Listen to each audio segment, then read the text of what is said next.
Powder ಹಾಗೇನೆ ಇವತ್ ಎಲ್ಲ ಮೀನ್ ಫ್ರೈ ಮಾಡೇ ಬಿಟ್ಟಿದ್ದೆ ನಾನು. ಓ ಮೆಟ್ಲು ಮೇಲೆ ಬೀಳಕ್ಕ ಈಗ.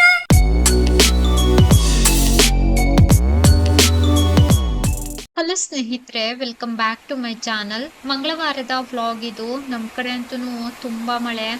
ಈ ಮನೆ ಒಳಗಡೆ ನೆಲದ ಮೇಲೆಲ್ಲ ಕಾಲಿಡೋದಕ್ಕಾಗೋದಿಲ್ಲ. ಫುಲ್ ತಣ್ಣಗಿದೆ ವಾತಾವರಣ ಎಲ್ಲಾನು. ನಾನಿವತ್ತು ಮೀನ್ ಫ್ರೈ ಮಾಡ್ಕೊಳ್ತಾ ಇದ್ದೀನಿ. ಈ ಕಡೆ ಪ್ಲೇಟ್ ಅಲ್ಲಿ ನಾನು ಮೆಣಸಿನಕಾಳು ಪುಡಿ, ಹಾಗೆ ಕಲ್ಲುಪ್ಪು, ಅಚ್ಕಾರ ಪೌಡರ್, ಹಾಗೇನೆ ಶುಂಠಿನ ಜಜ್ಜಿಟ್ಕೊಂಡಿದೀನಿ. ಇಲ್ಲಿ ಸ್ವಲ್ಪ ನಾನು ಈ ಮೀನ್ ಸಾರಿಗೆ ಮಸಾಲೆ ಏನ್ ರುಬ್ಬಿದ್ದಲ್ವಾ ಅದನ್ನ ತೆಗೆದುಕೊಂಡಿದೀನಿ. ಇದಕ್ಕೆ ಬೆಳ್ಳುಳ್ಳಿ, ಹುಣಸೆ ಹಣ್ಣು, ಇನ್ನ ಅರಿಶಿನ ಪೌಡರ್ ಎಲ್ಲಾನು ಕೂಡ ಹಾಕಿದ್ರಿಂದ ಮತ್ತೆ ನಾನೇನು ಕೂಡ ಪ್ಲೇಟ್ ಅಲ್ಲಿ ಅರಿಶಿನ ಹಿಟ್ಟೆಲ್ಲ ಹಾಕಿಲ್ಲ. ಇಲ್ಲಿ ಮೀನ್ ಸಾರಿಗೆ ಮಸಾಲೆ ಕುದಿಯೋದಕ್ಕೆ ಇಟ್ಟಿದ್ದೆ. ಮಸಾಲೆ ಕೂಡ ಕುದ್ದಿತ್ತು. ಇವಾಗ ಮೀನ್ ಹಾಕ್ತಾ ಇದ್ದೀನಿ. ಇವತ್ತು ಮೀನೆಲ್ಲ ಫ್ರೈ ಮಾಡ್ಕೊಂಡೆ. ಮೀನ್ ತಲೆ ಎಲ್ಲ ಹಾಕ್ಬಿಟ್ಟು ಸಾರ್ ಮಾಡಿದೀನಿ. ನನಗ್ ತುಂಬಾ ಇಷ್ಟ. ಎಲ್ಲರೂ ಕೂಡ ತಿಂತಾರೆ ಅಂತಲ್ಲ, ನನಗ್ ತುಂಬಾ ಇಷ್ಟ ಮೀನ್ ತಲೆ ಎಲ್ಲಾನು. ಇವಾಗ ಮೀನ್ ಫ್ರೈ ಮಾಡ್ಕೊಳ್ಳೋದಕ್ಕೆ ನಾನೇನ್ ಸಾಮಗ್ರಿ ಎಲ್ಲ ತೆಗೆದುಕೊಂಡಿದ್ದೆ ಅಲ್ವಾ, ಈ ಮಸಾಲಾ ಪದಾರ್ಥ ಎಲ್ಲಾನು ಅದನ್ನೆಲ್ಲ ಚೆನ್ನಾಗಿ ಮಿಕ್ಸ್ ಮಾಡ್ಬಿಟ್ಟು ಮೀನಿಗೆ ಹಚ್ತಾ ಇದ್ದೀನಿ. ನಮ್ಮ ಮನೆಯವರಿಗೆ ಸ್ವಲ್ಪ ಮೀನಿಗೆ ಮಸಾಲೆನ ಜಾಸ್ತಿ ಹಚ್ಬೇಕು. ಸ್ವಲ್ಪ ಲೈಟ್ ಆಗಿ ಹಚ್ಚಿದ್ರೆ ಅವ್ರಿಗೆ ಅಷ್ಟು ಇಷ್ಟ ಆಗೋದಿಲ್ಲ. ಮಸಾಲೆ ಎಲ್ಲ ತಿನ್ನೋದಕ್ ಸಿಗ್ಬೇಕು. ಹಾಗಾಗಿ ಸ್ವಲ್ಪ ಜಾಸ್ತಿನೇ ಹಚ್ತಾ ಇದ್ದೀನಿ. ಮಸಾಲೆನ ಹಚ್ಬಿಟ್ಟು ಒಂದು ಅರ್ಧ ಗಂಟೆ ನಾನು ಹೀಗೆ ಬಿಡ್ತೀನಿ. ಅರ್ಧ ಗಂಟೆ ನಂತರ ನಾನು ಫ್ರೈ ಮಾಡ್ಕೊಳ್ತೀನಿ. ನಾನು ಏನು ಮೀನ್ ಸಾರಿಗೆ ರುಬ್ಬಿದ ಮಸಾಲೆ ತೆಗೆದುಕೊಂಡಿದ್ದೆ ಅಲ್ವಾ, ಅದನ್ನ ತೆಗೆದುಕೊಂಡಿಲ್ಲ ಅಂದಲ್ಲಿ ನಾನು ಮೀನ್ ಫ್ರೈ ಮಾಡುವಾಗ ಈ ಮೆಣಸಿನ ಕಾಳಿನ ಪುಡಿ, ಹಾಗೆ ಖಾರ ಪೌಡರ್, ಶುಂಠಿ ಬೆಳ್ಳುಳ್ಳಿ ಪೇಸ್ಟ್, ಅರಿಶಿನ ಪೌಡರ್, ಉಪ್ಪು ಇವಿಷ್ಟನ್ನ ಹಾಕಿ ಮಿಕ್ಸ್ ಮಾಡ್ತೀನಿ. ಹುಣಸೆ ಹಣ್ಣು ಇವಿಷ್ಟನ್ನ ಹಾಕಿ ಮಿಕ್ಸ್ ಮಾಡ್ಬಿಟ್ಟು ಮೀನ್ಗೆ ಹಚ್ತೀನಿ. ಅರ್ಧ ಗಂಟೆ ನಂತರ ನಾನಿಲ್ಲಿ ಫ್ರೈ ಮಾಡೋದಕ್ ಬಂದೆ. ರವಾ ಮತ್ತೆ ಎಣ್ಣೆ ಎಲ್ಲಾ ತೆಗ್ದಿಟ್ಕೊಂಡಿದ್ದೆ. ತವಾ ಕೂಡ ತೊಳೆದ್ಬಿಟ್ಟು ಕಾಯೋದಕ್ ಇಟ್ಟಿದ್ದೆ. ತವಾ ಕಾದಿತ್ತು. ಇವಾಗ ಮೀನಿಗೆ ರವಾ ಹಚ್ಬಿಟ್ಟು ಫ್ರೈ ಮಾಡೋದಕ್ ಹಾಕ್ತಾ ಇದ್ದೀನಿ. ನಮ್ಮಿಬ್ರಿಗೂನು ಈ ರವಾ ಫ್ರೈ ಅಂತಂದ್ರೇನೆ ಇಷ್ಟ. ಹಾಗಾಗಿ ನಮ್ಮ ಮನೆಯಲ್ಲಿ ಯಾವಾಗ್ಲೂನು ನಾವು ರವಾ ಫ್ರೈ ಮಾಡೋದೇ ಜಾಸ್ತಿ. ಈ ಬರೇ ಹಾಗೆ ಮಸಾಲೆ ಹಚ್ಬಿಟ್ಟು ತವಾ ಮೇಲೆ ಹಾಕ್ತಾರಲ್ವಾ, ತವಾ ಫ್ರೈ ಮಾಡೋದು ತುಂಬಾ ಕಡಿಮೆ ನಮ್ಮ ಮನೆಯಲ್ಲಿ. ಇವತ್ತು ಫ್ರೈ ತುಂಬಾ ಟೇಸ್ಟಿ ಆಗಿತ್ತು. ಇವಿಷ್ಟು ಒಂದೇ ದಿನ ತಿಂದಿಲ್ಲ, ನೆಕ್ಸ್ಟ್ ಡೇನು ಕೂಡ ಇತ್ತು. ಏನಂತಂದ್ರೆ ನಮ್ಮ ಮನೆಯಲ್ಲಿ ನಾನ್ ವೆಜ್ ಅನ್ನ ನಾವು ಫ್ರಿಡ್ಜ್ ಅಲ್ಲಿ ಇಡೋದಿಲ್ಲ. ಹಾಗಾಗಿ ಅಂದ್ರೆ ಜಾಸ್ತಿ ಏನಾದ್ರೂ ಮೀನ್ ಇದ್ದಾಗ ಈ ತರ ಫ್ರೈ ಮಾಡೇ ಇಡ್ತೀನಿ. ನಾಳೆ ಕೂಡ ಬಿಸಿ ಮಾಡ್ಕೊಂಡು ತಿಂತೀವಿ ಈ ತರ. ಇದು ಯಾವ ಮೀನು ಅಂತ ಮತ್ತೆ ಕೇಳ್ತೀರಿ. ಇದು ಹೊಳೆ ಮೀನು, ಬೈಗೆ ಮೀನು. ಅದ್ರಲ್ಲಿ ಒಂದೇ ಒಂದು ನಾಗಲ್ ಮೀನ್ ಇತ್ತು. ತುಂಬಾ ಜನ ಇದಕ್ಕೆ ಕಾಣೆ ಮೀನ್ ಅಂತಾನೂ ಕೂಡ ಕರೀತಾರೆ. ಒಂದೇ ಒಂದಿತ್ತು, ಅದನ್ನು ಕೂಡ ಫ್ರೈ ಮಾಡಿದೀನಿ. ತುಂಬಾ ಟೇಸ್ಟಿ ಆಗಿರ್ತದೆ ಈ ಹೊಳೆ ಮೀನು. ಎಣ್ಣೆಲ್ಲ ಹಾಕ್ಬಿಟ್ಟು ಬೇಯೋದಕ್ ಬಿಟ್ಟಿದ್ದೆ. ಒಂದ್ ಕಡೆ ಸ್ವಲ್ಪ ಬೆಂದಿದ್ ನಂತರ ನಾನು ಟರ್ನ್ ಮಾಡಿ ಇನ್ನ ಒಂದ್ ಕಡೆ ಕೂಡ ಬೇಯಿಸ್ಕೊಳ್ತೀನಿ. ನಮ್ಮನೆಯವರು ಸಾರಿಗೆಲ್ಲ ಹಾಕಿದ್ ಮೀನೆಲ್ಲ ತಿನ್ನೋದಿಲ್ಲ. ಹಾಗಾಗಿ ಇವತ್ ಎಲ್ಲ ಮೀನ್ ಫ್ರೈ ಮಾಡೇ ಬಿಟ್ಟಿದ್ದೆ ನಾನು. ಮೀನ್ ಸಾರು ಕೂಡ ಮಾಡಿದ್ದೆ. ಅವಾಗ್ಲೇ ಹೇಳ್ದಲ್ವಾ, ಮೀನ್ ತಲೆ ಎಲ್ಲ ಹಾಕ್ಬಿಟ್ಟು ಸಾರು ಮಾಡಿದ್ದೆ ಅಂತ. ಅದ್ರ ಜೊತೆ ಒಂದ್ 2 ಮೀನು ಕೂಡ ಹಾಕಿದ್ದೆ ನಾನು ಸಾರಿಗೆ ಅಂತ. ಯಾರಿಗೆಲ್ಲ ನಾನ್ ವೆಜ್ ಅಂತಂದ್ರೆ ಇಷ್ಟ ಅಂತ ಕಾಮೆಂಟ್ ಮಾಡಿ ಆಯ್ತಾ. ಇನ್ನೇನ್ ಶ್ರಾವಣ, ತುಂಬಾ ಜನ ಶ್ರಾವಣದಲ್ಲಿ ನಾನ್ ವೆಜ್ ಅನ್ನ ತಿನ್ನೋದಿಲ್ಲ. ಇನ್ನ ತುಂಬಾ ಜನ ತಿಂತಾರೆ. ಮೀನ್ ಫ್ರೈ ಕೂಡ ರೆಡಿ ಆಯ್ತು. ಹಾಗೆ ನಿಂಬೆ ಹಣ್ಣೆಲ್ಲ ಕಟ್ ಮಾಡಿ ಇಟ್ಕೊಂಡೆ. ಅನ್ನ ಆಗಿತ್ತು. ಕುಡಿಯೋದಕ್ಕೆ ರಾಗಿ ಗಂಜಿ ಕೂಡ ಆಗಿತ್ತು. ಹೊರಗಡೆ ಅಂತೂ ತುಂಬಾ ಮಳೆ ಬರ್ತಾ ಇತ್ತು.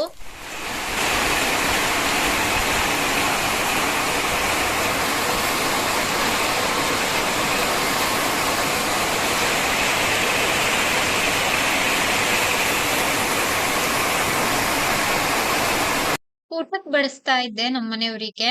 ಅನ್ನ, ಸಾರು, ಹಾಗೆ ಮೀನ್ ಫ್ರೈ. ನಮ್ಮನೆಯವರು ಸಾರಿನ ಮೀನೆಲ್ಲ ತಿನ್ನೋದಿಲ್ಲ. ಹಾಗಾಗಿ ಅವರಿಗೆ ಬರೇ ಸಾರಷ್ಟೇ ಹಾಕಿದ್ದೆ. ನಿಂಬೆ ಹಣ್ಣಿತ್ತು, ಇನ್ನ ಉಪ್ಪು, ಇಷ್ಟೇನೆ. ಊಟ ಮುಗಿಸಿ ಸ್ವಲ್ಪ ಹೊತ್ತು ರೆಸ್ಟ್ ಮಾಡಿದ್ದೆ. ಸಂಜೆ ಟೀಗೆ ಇವತ್ತು ಟೀ ಮತ್ತೆ ಶಂಕರಪಳೆ ನಾನೇ ಮಾಡಿದ್ದು. ಕಳೆದ ವ್ಲಾಗ್ ಅಲ್ಲಿ ನಾನು ರೆಸಿಪಿ ಕೂಡ ಶೇರ್ ಮಾಡಿದ್ದೀನಿ. ವಿಡಿಯೋ ನೋಡಿಲ್ಲ ಅಂತಂದ್ರೆ ನೋಡ್ಬೋದು.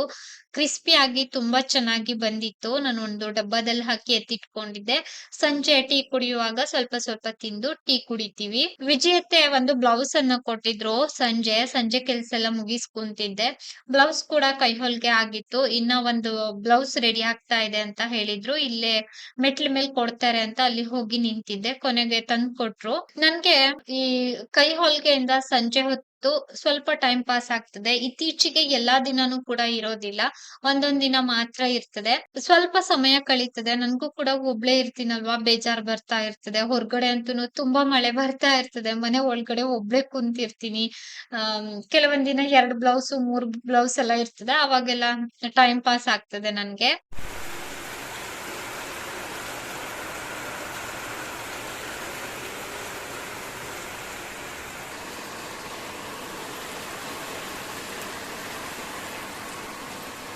ನೆಕ್ಸ್ಟ್ ಡೇ ಸಿಗ್ತಾ ಇದ್ದೀನಿ. ಇವತ್ತು ಬುಧವಾರ ಸಂಜೆ 5:30 ಟೀ ಎಲ್ಲ ಕುಡಿದು ಕುಂತ್ಕೊಂಡಿದ್ದೀನಿ ಸುಮ್ಮನೆ ಏನು ಮಾಡೋದು ಅಂತ. ಬೆಳಿಗ್ಗೆ ಸ್ವಲ್ಪ ಗ್ರಾಸರೀಸ್ ಎಲ್ಲ ತಂದ್ಕೊಟ್ಟಿದ್ರು, ಎಲ್ಲ ಜೋಡಿಸೋದಕ್ಕೆ, ಹಾಗೆ ಅಡುಗೆ ಮಾಡಿ ಊಟ ಮಾಡೋದಕ್ಕೆ. ಅದಕ್ಕೇನೆ ಸರಿ ಹೋಯ್ತು ಇವತ್ತಿನ ದಿನ. ಏನಂತಂದರೆ ನಮ್ಮ ಕಡೆ ಅಂತೂ ತುಂಬ ಮಳೆ. ಇವತ್ತು ಕೂಡ ಸ್ಕೂಲ್ ರಜಾ ಕೊಟ್ಬಿಟ್ಟಿದ್ರು, ಅಷ್ಟು ಜೋರು ಮಳೆ ಆಯಿತಾ.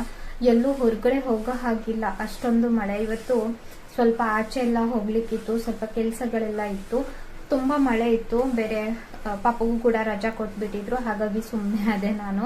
ಮತ್ತು ನಾನು ಹೋಗ್ಬೇಕಂತಂದರೆ ಪಾಪಗೂ ಕರ್ಕೊಂಡು ಹೋಗಬೇಕು ಅಲ್ವಾ ರೀ. ನಮ್ಮನೆಯವ್ರು ಟೀ ಕುಡ್ದು ಶಾಪಿಗೆ ಹೋಗೋದಕ್ಕೆ ರೆಡಿ ಆಗ್ತಾ ಇದ್ದಾರೆ. ಸಿಕ್ಕಾಪಟ್ಟೆ ಮಳೆ. ಬೆಳಿಗ್ಗೆಯಿಂದ ಏನೂ ವಿಡಿಯೋ ಮಾಡೋದಕ್ಕಾಗಲಿಲ್ಲ. ನಿನ್ನೆ ಸ್ವಲ್ಪ ವಿಡಿಯೋ ರೆಕಾರ್ಡ್ ಮಾಡಿದ್ದಷ್ಟೇ.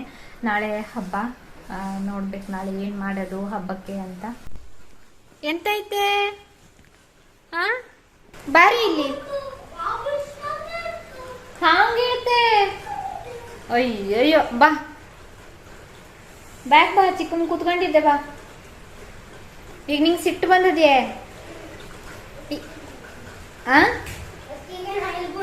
ಸಿಟ್ಟು ಮಾಡ್ಕೊ ಬಂದೆ ಮಗ. ಪಾಪ ನನ್ನ ಮಗಕ್ಕೆ ಸಿಟ್ಟು ಬಂದಿದೆ. ಚಿಕ್ಕಮ್ಮ ಬೆಳಗಕ್ಕೆ ಎಲ್ಲಿ ಉದ್ರ ಬೀಳೋಕ್ಕಾಗಿತ್ತು? ಎಲ್ಲೋ ಚಿಕ್ಕಮ್ಮ ಎಲ್ಲಿ ಬೀಳೋಕ್ಕಾಗಿತ್ತು ಬೆಳಗ್ಗೆ? ಮೆಟ್ಲು ಮೇಲೆ.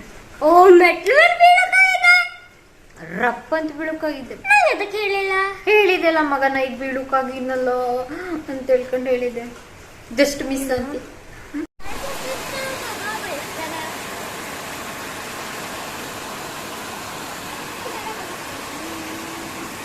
ಮಮ್ಮಿ ಕಲ್ಲಿ ಆ ಕಡೆ ಪ್ಯಾಟ್ ಮಮ್ಮಿ ಅದೇ ಅಂತ ಸ್ಕೂಲ್ ರಜಾ. ಹೇಳು. ಜೋರ್ ಮಳೆ. ಸಂಜೆ ಪಾಪು ಬಂದಿದ್ದ. ಬರ್ತಾ ಹೋಗ್ತಾ ಇರ್ತಾನೆ. ಆದ್ರೆ ಸಂಜೆ 8 ಗಂಟೆ ಸುಮಾರು ಇನ್ನೊಮ್ಮೆ ಬಂದಿದ್ದ. 8:30ವರೆಗೂನು ಇದ್ದ. ನಾನು ಮತ್ತೆ ಪಾಪು ಇಬ್ರುನು ಕುತ್ಕೊಂಡು ಮಾತಾಡ್ತಾ ಇದ್ವಿ. ಇವತ್ತು ಟಿವಿ ಕೂಡ ಆನ್ ಮಾಡಿರ್ಲಿಲ್ಲ ನಾನು. ಏನೇನೋ ಸ್ಟೋರಿ ಎಲ್ಲ ಹೇಳ್ತಿರ್ತಾನೆ. ಮಕ್ಳು ಏನೇ ಮಾತಾಡಿದ್ರುನು ಚಂದ ಅಲ್ವಾ. ಹಾಗಾಗಿ ಅವ್ನ್ ಮಾತೆಲ್ಲ ನಾನ್ ಕೇಳಿಸ್ಕೊಳ್ತಾ ಇರ್ತೀನಿ. ನಾನ್ ಸಾಮಾನ್ಯವಾಗಿ ಅವನು ಇಲ್ಲಿ ಮೇಲ್ಗಡೆ ಬಂದಾಗ ಅವನ್ ಜೊತೆನೆ ಟೈಮ್ ಸ್ಪೆಂಡ್ ಮಾಡ್ತೀನಿ. ನನ್ ತಲೆ ಸ್ವಲ್ಪ ತಾಕ್ತು ಅಂತ ಅವನಿಗೆ ಕೋಪ ಬಂತು. ಹಾಗಾಗಿ ನನ್ಗೆ ಮತ್ತೆ ವಾಪಸ್ ತಲೆನ ಟಚ್ ಮಾಡ್ತಾ ಇದ್ದ. ಇವತ್ತಿನ ವಿಡಿಯೋನು ಕೂಡ ಇಲ್ಲಿಗೆ ಎಂಡ್ ಮಾಡ್ತಾ ಇದ್ದೀನಿ. ವಿಡಿಯೋ ನೋಡಿದ್ದಕ್ಕಾಗಿ ಧನ್ಯವಾದ.